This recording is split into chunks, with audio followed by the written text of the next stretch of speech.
যেতে অনেক দূর গেছেন, হঠাৎ বৃষ্টি এবং ঝড় আরম্ভ হয়ে গেছেন। এবার তিনজনে একটা গুফা গর্ত যাকে আমরা বলি, ওই গর্তের মধ্যে ঢুকে গেলেন। তিনজন যখন গর্তের মধ্যে ঢুকে গেলেন, গর্তের মধ্যে যখন চলে গেলেন, যাওয়ার পরে ওপর থেকে একটা বিশাল বোল্ডার পড়তে ঝাপনাটা কিন্তু খিড়কিটা বন্ধ হয়ে গেল।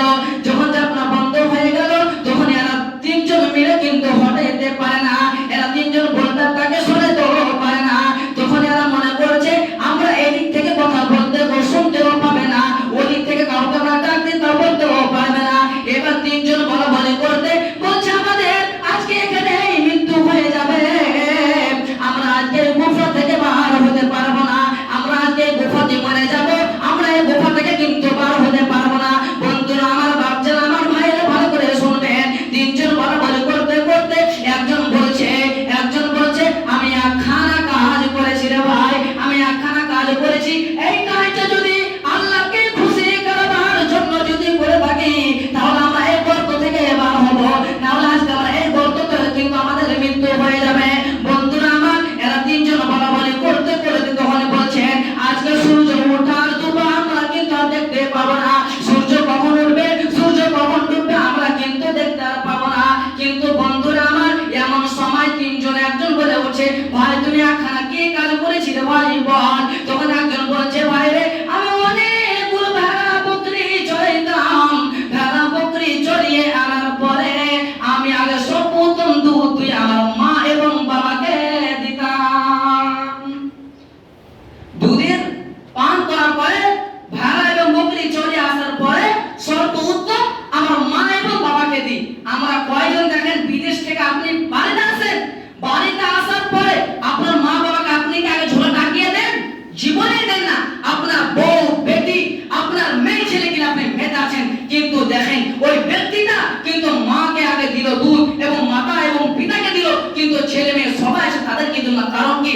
কারণ তোমাকে কত পরিশ্রম করে এই পৃথিবীতে তোমাকে বড় করেছে। এখন আমাদের ভাইরা বিদেশ থেকে আসে কিন্তু মা বাবার আগে থেকে ঝোলাটা দেয় না, নিজের আগে ঘরে দেয়, নিজের ছেলে মেয়েকে দেয়। কিন্তু বন্ধু আমার, সেই ব্যক্তিটা একদিন অনেক দূর বকরি চড়াইতে চলে গেছিল, অনেকদিন বকরি চড়াইতে চলে গিয়েছিল, আস্তে আস্তে গভীর রাত্রি হয়ে গেছে। অনেক রাত্রি যখন হয়ে গিয়েছে তখন দেখছেন বাড়িতে যখন ফিরেছেন পাড়ায় গভীর রাত্রি হয়ে গেছে। রাত্রি যখন হয়ে গেছেন দেখছেন মা এবং মাতা, মা এবং বাবা দুইজন কিন্তু ঘুমিয়ে গিয়েছে। মা বাবা যখন ঘুমিয়ে গিয়েছে তখন ছেলেটা দুধ দুয়ে পায়, নিজের ছেলে মেয়ে সবাই ঘুমিয়ে গিয়েছে, কিন্তু ছেলেটা দুধের পেলাটা করে কিন্তু দাঁড় হয়েছে। বন্ধুরা আমার, 1 ঘন্টা নয় 2 ঘন্টা নয়, পুরো রাত্রি কেটে যাচ্ছে, অথচ দুধের পেলাটা করে দাঁড় করে নিয়েছে।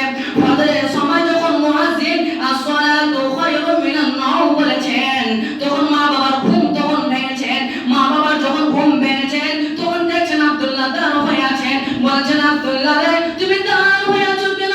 বলছেন মা গো আমি এই জন্য দাঁড় হয়ে আছি যে আমি অনেক দূর ভেড়া বকরি চড়াইতে চলে গিয়েছিলাম, ভেড়া বকরি চড়ে এলাম, দেখলাম তোমরা দুইজন ঘুমিয়ে গিয়েছো। এবার সময় তোমরা যখন ঘুমিয়ে গিয়েছো আমি দুধের পেলাটা করে দাঁড় করে নিয়ে আছি, কারণ তোমাদের রাতের মধ্যে যদি ভোগ লাগে, তোমাদের রাতের মধ্যে যদি খাবার লাগে, তাহলে আমি ঘুমিয়ে যাব, তোমরা আওয়াজ দিবে আব্দুল্লাহ আব্দুল্লাহ করে আমি শুনতে পাবো না, আর তোমরা যখন শুনতে পাবেন না তোমরা আল্লাহ আমার নারাজ হয়ে যাবে। ওই জন্য আমি দুধের পেলাটা করে নিয়ে দাঁড় হয়ে আছি। রাত্রি চলে যাচ্ছে কিন্তু দুধের পেলাটা করে নিয়ে আছে। আমরা কয়জন আজকে নিজের মা বাবার সঙ্গে হুসন শুরু করছি?